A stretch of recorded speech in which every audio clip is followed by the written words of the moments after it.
Mute as well.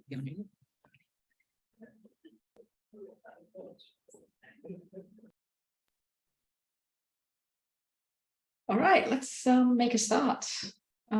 Thanks everybody for coming to the Course Insights workshop at Ready to Teach week. Myself, I'm Anisha and I'm the manager of learning analytics within Italy. Going to be co-presenting today with Dr. Solmaz Abdi, who's our educational data scientist, also located in Italy.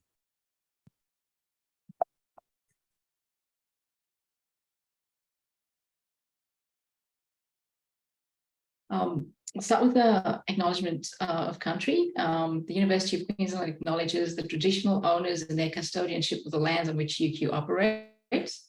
We pay our respects to their ancestors and their descendants who continue cultural and spiritual connections to country. We recognise their valuable contributions to Australian and global society. So again, thanks for everybody for coming to this workshop. We've got about 10 people in the room at the moment. I thought a good place to start would actually be to have a little discussion about what learning analytics actually is. And for this, I'm going to hand over to Solmaz.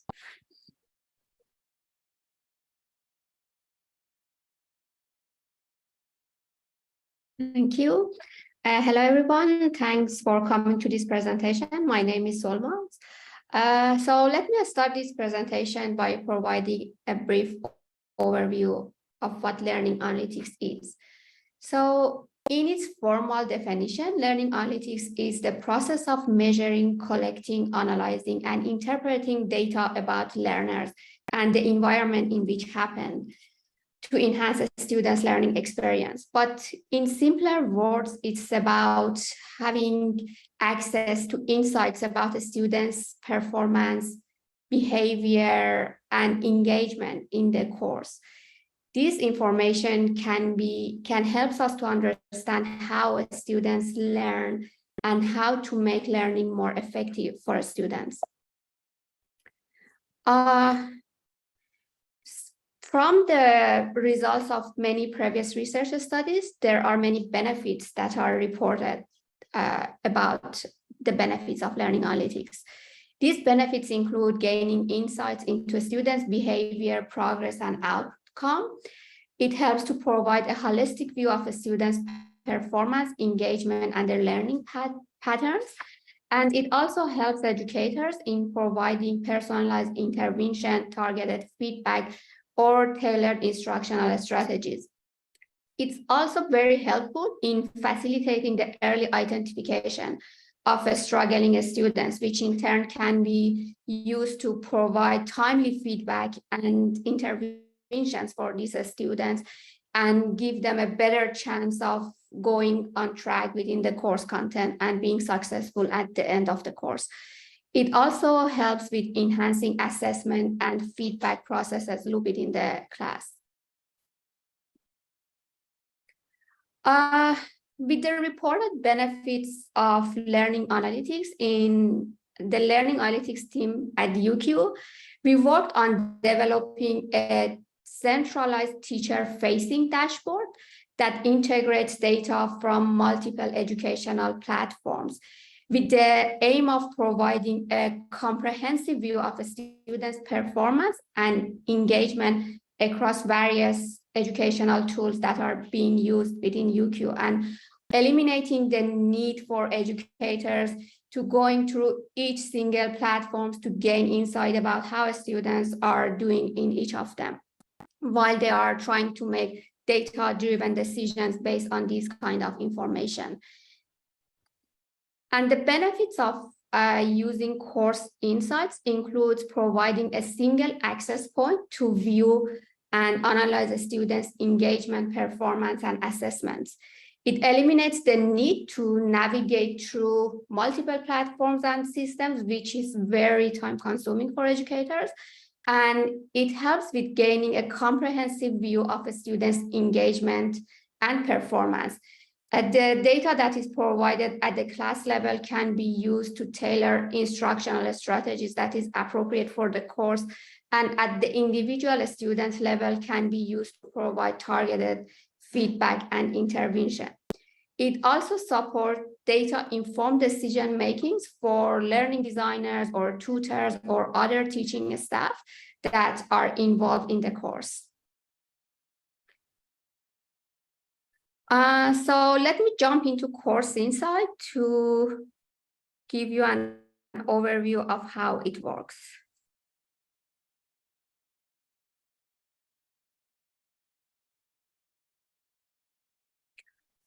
Course Insight dashboard is mainly composed of 4 main screens: enrollment, engagement, assessment, and students. And we also have a filtering area at the top that allows to apply different filtering criteria based on the needs of the users, that how they want to explore the data. The enrollment data is obtained from SciNet, which gives the user an overview of a student's demographic or their educational features, such as whether they are international or domestic, or what is the program distribution for students that are enrolled in the course, or how many of the students are repeating the course. The engagement screen provides information about the student's engagement with the Blackboard Learning Management System, or if the course is also using LearnX or Edge or edX, it also provides engagement information about interaction with these platforms. We also integrate data from Echo360, or if the course also integrates Tally's reading list, it also provides information about engagement with those reading lists as well. In the assessment screen, we provide analytics about students' performance in the assignments that are defined in the course, which also have a presence on the Blackboard Grade Center data. Actually, this information comes from those columns in the Grade Center data within Blackboard. The data in the other 3 screens are at aggregated level. They are at the course level, so it shows data for the entire cohort, or if any filtering criteria is applied, it shows data for those group of students. It doesn't provide data at the individual student level. But in the student screen page, we provide a tabular view of each individual student across all of the other criteria that we had in other 3 main screens. And there is a email functionality here that the user can use to directly contact the students to provide them with any feedback, support, or intervention. Now I head it back to over to you, Michelle.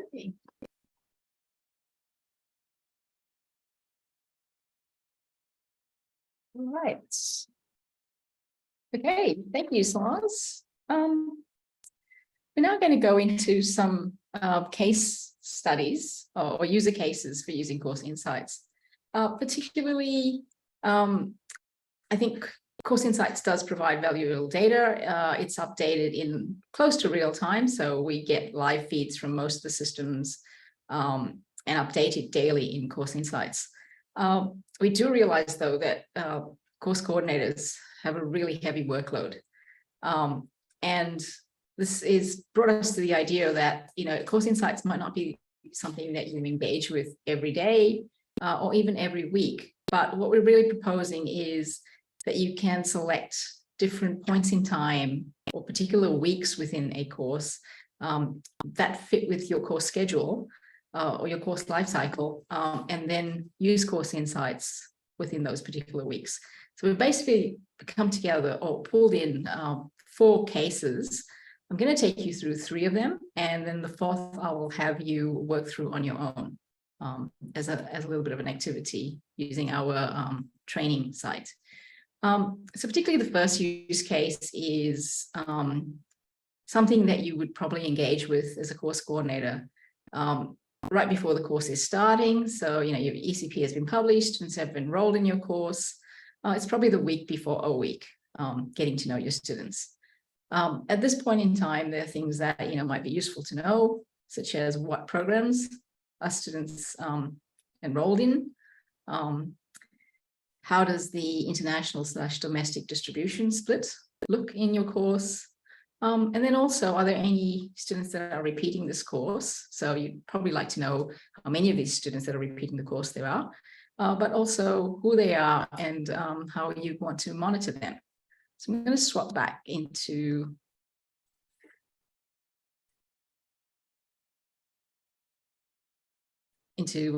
Course Insights here.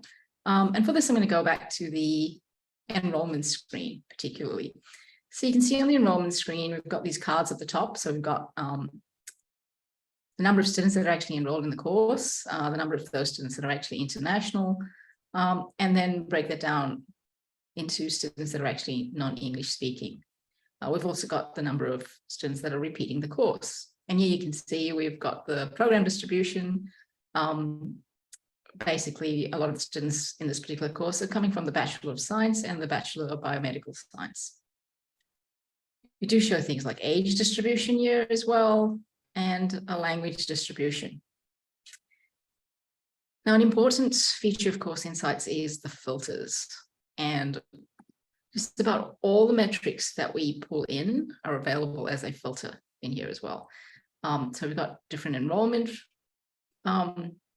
criteria that can be set as filters, different demographic criteria that can be set as filters, as well as some of the engagement metrics across the different platforms that we're pulling in, as well as assessment in here. The first filter I'll show you how to apply is the residential status. So this was looking at the first use case. We were probably interested in not only knowing number of students that are international, but maybe we'd also like to know what programs they're from specifically. So we can apply a really simple filter here, which residential status is equal to, and we select that as international, and then just go apply for the filter here. As you can see, for all the cards, we now get a overall cohort, which we term rest, and then the first filter we've applied, we get the numbers for that. And you can see everything becomes comparative with percentages here. So we've got program distribution. We can compare the domestic as with the rest of the cohort that we have, look at age distribution, look at language distribution as well inside here. The second really useful thing to do here is if we just reset this filter. So easy to reset filters, and filters, a good thing to know about filters is they're not really restricted to just one clause. So any of these other ones we can do. And as we go through today, we might feel the need to use multiple filters. So what I'm going to do is reset this and now actually do another filter, which is to look for repeating students. So we do know the amount of repeating students, but what we actually want to do is find them to be able to look at other details. So when you run this particular filter, what you'll notice is that the enrollment, engagement, and assessment screens are all really at that aggregate level. So they're showing, a whole cohort or who you filtered down to. But our students screen will actually be able to give us a list by name of the students that are actually repeating. And we can go through, look at their enrollment. And as the semester goes through, might be useful to go through and look at their engagement on different platforms, as well as how they're doing on various assessment items inside there. So that's pretty much the first use case that I was going to present. Might check in just the chat to see if we've got any questions. So feel free to raise your hand during the session if you do have any specific questions as well. All right, so I'm going to head back to the presentation slide deck now and go to the second use case particularly. So for this particular one, obviously the semester has progressed. We've now got students have obviously been engaged with the material that's been put out for week 1 and week 2, attended some lectures. What we want to have a look at is identifying students that have not logged in, or those students that have really low access. And then basically have a personalized way of reaching out to these students And the Course Insights platform does provide for email templates, as well as the ability to send this out as personalized email. Yep. So swapping back to our Course Insights platform here, what we're going to do is reset the filter and go into the engagement screen. So pretty much we're in that week 1, week 2 period in time. A point to note here is that as the semester progresses, Course Insights is really a point in time tool. So it'll have data from a week right up until the week that you're actually in. The dummy data course we have here obviously has data for a full semester's worth of data. What we're trying to do here is say we've just reached perhaps the end of week 2, and we want to look at just how students have been engaging with the platform, with platforms such as Blackboard or something like LearnX, if there is blended material that's been put up. And we just really want to look at, just percentages of students that are accessing the platform. So obviously, if we see a large percentage of students that haven't been accessing the platform, that would be a reason for concern. So particularly something like that might occur is that students are going into Blackboard, but when you can see you're getting much lower percentages that are actually accessing the LearnX platform. So that might be something to alert students to, that, hey, there is more blended material and you really need to be engaging with this as well as the Blackboard site itself. What is also really useful here, again, this dual mode that you have in Course Insights where we've got the aggregate data. So this is just giving us an indication of, percentages of students that are actually accessing content. If we actually wanted to reach out to these students that are not accessing or very low activity levels, we can actually do that as well with filters. And then the students page, again, allows us to actually see exactly who those students are and then send an email to them. So if we come back here with a filter, what I'm going to do is, let's find students that have not accessed the platform. So what you can see here is I've selected Blackboard, overall engagement metric. And then instead of using an operator here, I can actually go and search for no access inside here. Now for this particular data set, because it covers a whole semester, and this is just dummy data, there are actually no students with no access. But what I'm going to do is actually reset that and instead look for a really low activity count. So those are students that are really not perhaps engaged with a lot of activities or a lot of content on Blackboard.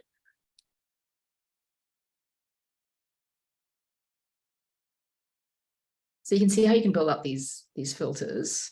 And now I can see how the activity of those students was really low is comparing with the rest of the cohort. I can do that across the different platforms that I'm actually using as well. And then if I swap then with an applied filter to the students view, what you'll note is I now get the ability to see these students, look at their engagement levels, look across all the things that we've been collecting, that these students had really low activity, but they're actually not even submitting any of the assessments. But what you can do is hit the send email button here, select an email template.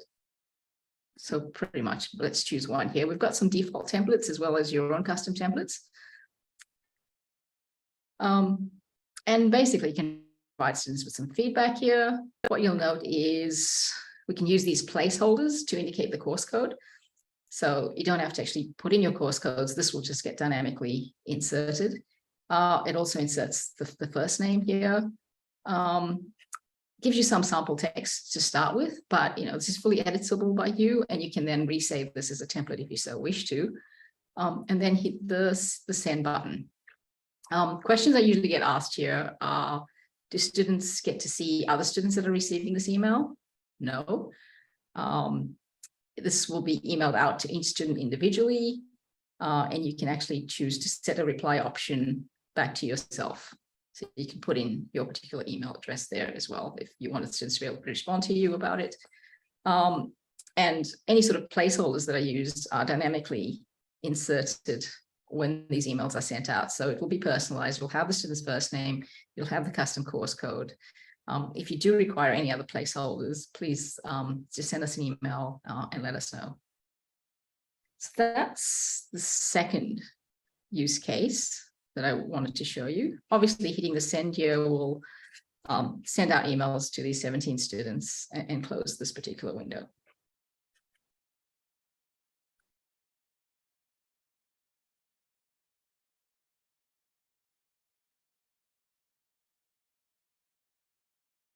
The third use case is looking at the point in time, particularly would be after the first major assessment item. We've chosen week 4, but this could easily be week 5 or week 6, depending on when your first major assessment item is.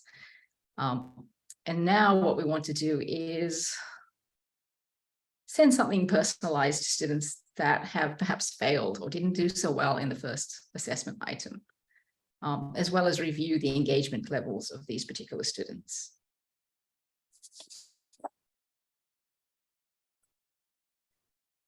So again, let's reset the filter.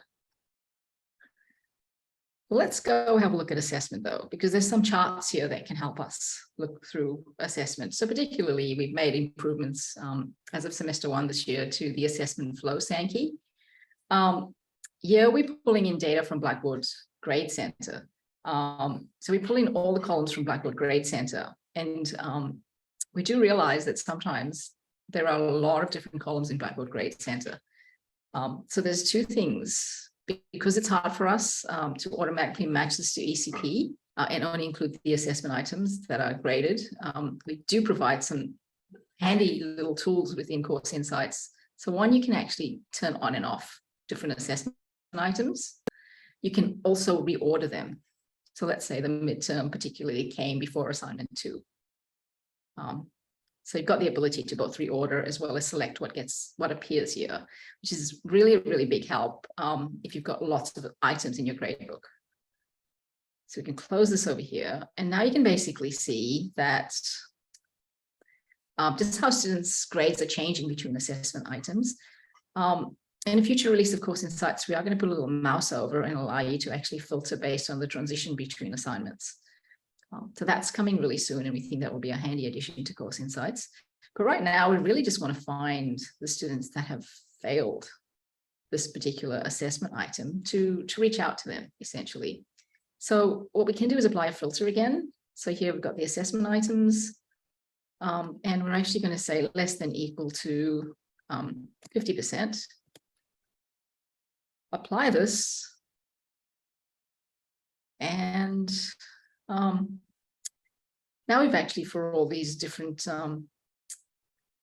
charts and looking at distributions of assessment, we can actually clearly see where these students are sitting in comparison. But we can also swap to students here and actually now look at exactly who these students are that have failed the first assessment item. Look at their engagement individually to see how they're going across the board. Perhaps swap to assessment to see how they've gone on other assessment items, if they're in the system as yet.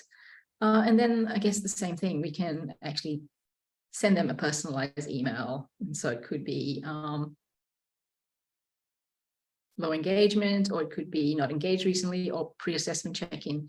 So there's some templates you can do here, but you also have the ability to create your own templates as well inside here.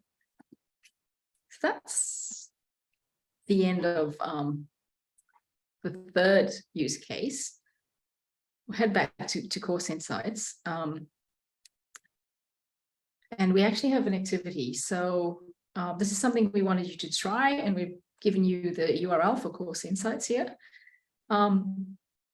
Have a go at, I think we can have about 5 to 10 minutes for this activity.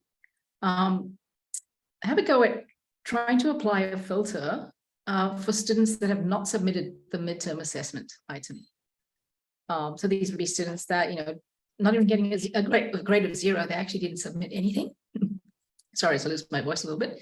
I've given you a little bit of a tip there, is that you actually want, when you're applying this filter, to select no grade in the operator drop down when you're building that particular filter, and have a go with trying to not only look at the engagement charts and the assessment charts for the filter that you apply, but also try to find exactly who the students are and send them some personalized email. At the moment, I think the email just it's dummy data, so the email all just comes to me. But have a go at playing with Course Insights in this particular regard, and we'll come back at 35 past.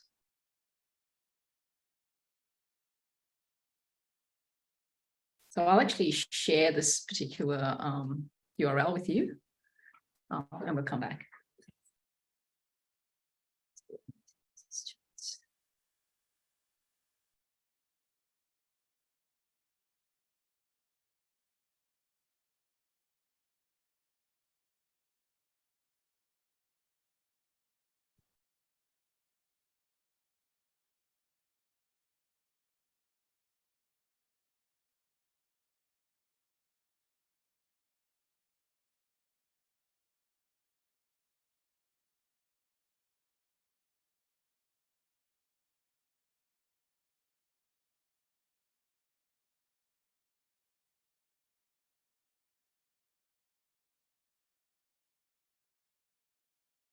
Happy to answer any questions if anybody has them as well at this point in time.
Okay, we've got a question from Elise. The feedback and comments form is a Google form.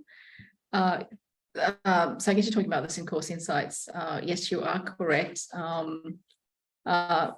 Good point. UQ is pushing everyone to use Microsoft, and we should swap this over to a Microsoft form, which we will do. I think at the moment the UQ form is actually anonymous, so it doesn't require a login. But yeah, I will let you know when we swap that over to a Microsoft form.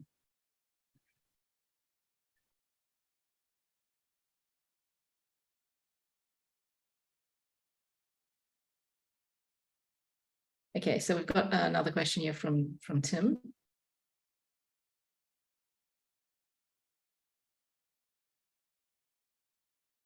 When you retrieve the assessment information, is this only from Blackboard grades? Yes. Or can you retrieve from other apps like Inspira or ExamSoft? If you've got Inspira so that it can send back the student scores to a Blackboard column, then yes, it'll come through. Otherwise, we don't have any integration specifically with Inspira or ExamSoft. And can the owner of Insights, course coordinator, or other attach a description or task title to kind of jog their memory as to what the task is? I'm not sure if there's a way to actually do this inside Blackboard Grade Center. Might put Hong on the spot if she's got knowledge of Grade Center. If it is something that can be added to Grade Center, we can certainly look and see if it will come across and is available in the data we get from Blackboard. If yes, then we could have it where you mouse over the assessment items to show a description. Yeah, sorry. What was the question again? Which one to add to the Grade Center? It was from Tim. I think it's, can the owner of Insights or the course coordinator attach a description of the task or task title to kind of jog their memory as to what the task was? So instead of, I guess we at the moment just get the title of the Grade Center column, but is there some way you can add a description in Blackboard? I'm not quite sure. Is that the assessment link in the assessment folder where the student come and do the submission, or it is the Grade Center? The column in Grade Center one, yeah. It's the Grade Center column associated with this assessment item. Yeah, I'm not quite sure about that. So sorry, I didn't have the answer. I can take that one back and ask my team and provide you the answer after this. Thanks, Hong. Yeah, it's not something that I'm aware of either, but something we need to check on. So what I was thinking was, like in medicine at the moment, it's a year-long course where they have, they might have, I think, 4 or 5 or possibly even 6 written assessments. And so to just kind of, and it's not, the assessments are written by, dealt out by different people than who mark them. So the marking teams kind of, just to jog their memory, would be great to just kind of have a description there and see those analytics of like, oh yeah, that's what that task was. Like even if it was just one sentence on a tooltip or something that kind of jogged their memory as to what the assessment was, might be useful for the person who's kind of looking at that. But you're right, if it's feeding through from the title from Grade Center, you could put something in the title that kind of gives away what it was. That's good to know. Okay, so we've got another question from Elise. Is there a way to look at a record of what has been sent and to whom? So I'll swap back to Course Insights here. So what we do have is another switch here called Contacted. And in Contacted, we do show number of emails that have been sent via Course Insights, particularly. This is our test platform. So obviously this number is a little bit large from all of our testing and all of our workshops. But we also then show you what the last message sent to the particular student was inside there. Okay. One other thing while we're here inside Course Insights to make you aware of is that so far we've really just been looking at single filters or single filters with single criteria. there is really no restriction in course insights. So you can do things like combining. So we could do, less than a certain amount plus international, or less than a certain amount plus repeating, or within a particular tutorial group, or even just combinations of things like, let's look at students that are not doing so well in the assessment item, but let's look at students that, or find students also that were engaging with the platform, but still didn't do well in the assessment item. So they were obviously greater than a certain threshold. The other things you could do is also look at students that are doing well. So, they've got greater than 85% on the assessment item. And in this case, it wouldn't be sending them, an email asking them to engage with the course or giving them extra resources. It might be a congratulations email that you can send out inside there. And that then does bring me back to a case study from an actual course. And this course is EDUC 7603. That's taught by Associate Professor Jason Lodge. And what I've pulled out is Jason's actual usage of course insights. So you can see he's targeted different weeks through the semester, and he's used course insights to send very specific personalized email to students. And you can see just the number of students has varied. So it's not something that you're doing as an announcement to the whole cohort. It's particularly things like in week 3, it's students that are not accessing content or doing a key tasks, it's just posting reflections. But as the semester goes, it's, things like a check-in prior to the exam. And then after that, looking at low engagement or low assessment results, also finding students that have not attended a workshop. Now that data is not in course insights at the moment, but it's additional data that he's brought, and then he was selecting the students and then using course insights to send out the emails. There's also things like extra help for students. I think even in one of these, he uses a self-regulated learning survey that can provide students with very targeted feedback, particularly inside there. And you'll also note that after the course is over, he does do congratulation emails based on assessment results, as well as sent an email to students that have failed the course, just providing them with extra support from student services, particularly. So this was Jason's use of course insights. Let's try to change slide here. So Jason's thoughts on this was that students really appreciated the personalized emails, and they actually did make some comments on this in their CCAT responses. The emails help students feel part of the class. So there's a whole lot of literature beginning to emerge basically about how personalized email and feedback to students actually helps to create a sense of belonging. And in this particular case, students were happy that someone was interested in their progress through the course. Course insights for Jason actually made sending the emails easier. So obviously the different metrics and being able to filter on them and quite easily select the students and then have the email sent out via course insights was something that Jason appreciated. And without course insights, he made the point of saying that he couldn't really commit to doing this through the semester. So Jason's CCATs did improve. However, he was not prepared to assign the causality entirely to use of course insights, which is fair enough. So that's the of the case study. I'm now going to hand you back to Solmaz for our final activity. So I will share the link and leave Solmaz to introduce this activity. Thank you very much, Anisha. So course insight is under continuous development by our team. So if you we are really interested to get your ideas about how we can improve it, or if there are any sources of data that currently doesn't exist in course insights and you are interested to have access to it. or there are any other metrics that you think would be useful to know about the students' engagement within the course, we are really happy to hear about it. And there is a Padlet link, and we really appreciate if we can get these comments and feedback from you.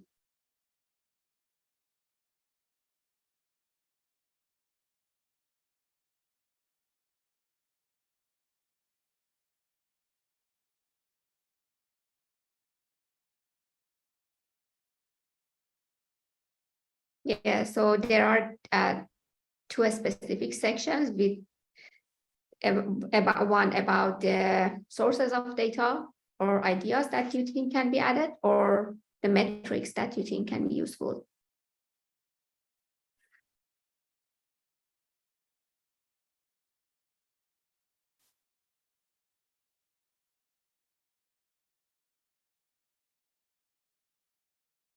We'll take about 5 minutes, just Yeah. give you time to think, complete the Padlets, and then we might have a quick review and then end the session for the day.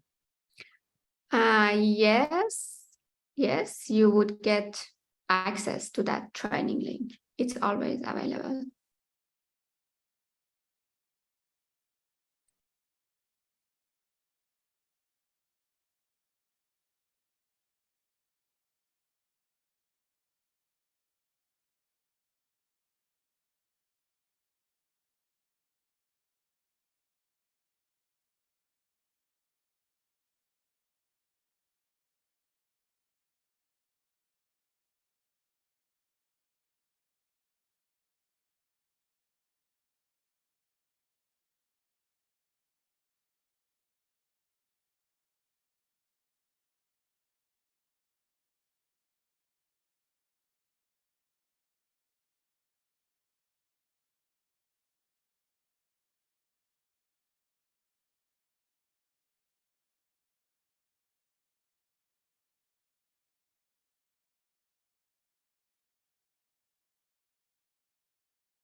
Okay. Do you want to go through the? Yeah. Okay. So for the metrics, we got the trends, decrease in activity. Okay, so this is something that we are currently working in the team, that having a Sankey flow on the engagement screen, but we would be adding it after we are working on adding more metrics about the students' weekly engagement to make our filters more consistent with the charts with the weekly charts that we currently have. And I think it was one of the other comments in the first part of the board as well, that filter for engagement in a week. So yeah, so this is the in our roadmap, and probably would be released for the next semester or so. We hope. So let me engagement with emails.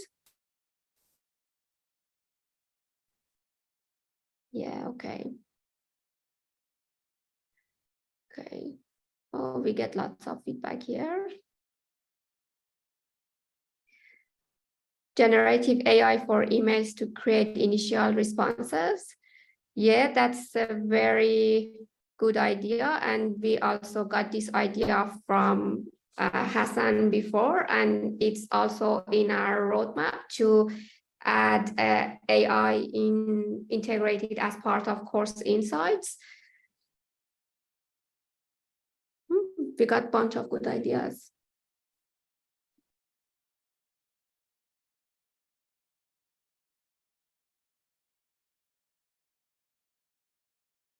Can you look at who opened your message? Do you have this functionality that to identify who is opening the email? Not at the moment, but I guess it is something that's possible to do. So usually there's like a 1 pixel image that gets embedded, and when it gets retrieved, you know that someone's viewed. Yes, okay. The email. So yeah, it is something we can do. Okay. Having the actions more readily. Actually, I added my idea here. It's the idea that we have in our team. I added it as a note here as well, that having the actions more accessible. It also came from Hassan with the meetings that we have with him, that we make the action. He thought that the actions are not readily available, so maybe it's a good idea to have it in other screens as well, and something that we are working on. Patterns of behavior of the students, concurrent courses. Okay. So that's looking at other courses the student is enrolled in. So, I mean, it's data we do have. We're just only showing you what's happening with your particular course, but it might be where we start to look at where you can actually look up a student and then see their access across all courses and see if it's just one particular course. Something to consider. For that one, we probably need to do a new data sharing agreement and get approval from the data custodians. But I think it is a good idea just to know the full, like the 360 degree view of where the student's actually at. Yes, yes. But it's probably get more complicated in getting the data sharing agreement because then it shows data across different courses to a single person, which makes it a bit challenging. Yeah. Is the unit tracking a staff in a similar fashion? I don't think so. I would think not particularly. I guess the angle that you might be asking that question is in terms of staff engagement. And so obviously this is just one view, the online view, but no, not that I'm aware of. Yeah. Okay. Do we have any more comments here? No, let me go back. Okay, so if you have any questions, any ideas, or if you need a way to contact us, here is the email address for Learning Analytics team, learninganalytics@uq.edu.au. We would be very happy to hear from you.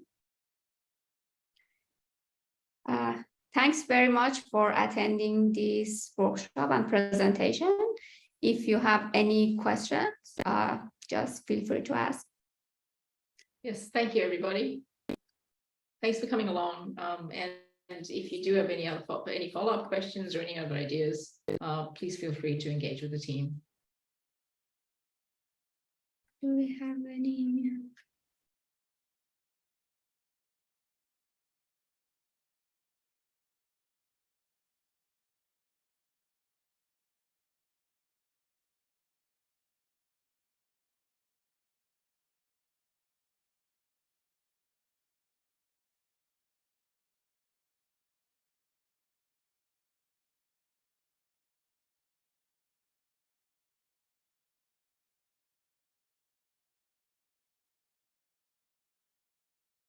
Right, I think that's the end of the session. Thank you.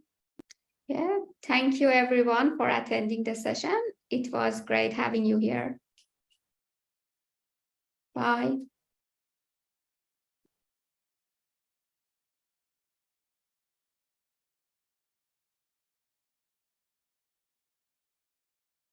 Should I end the session?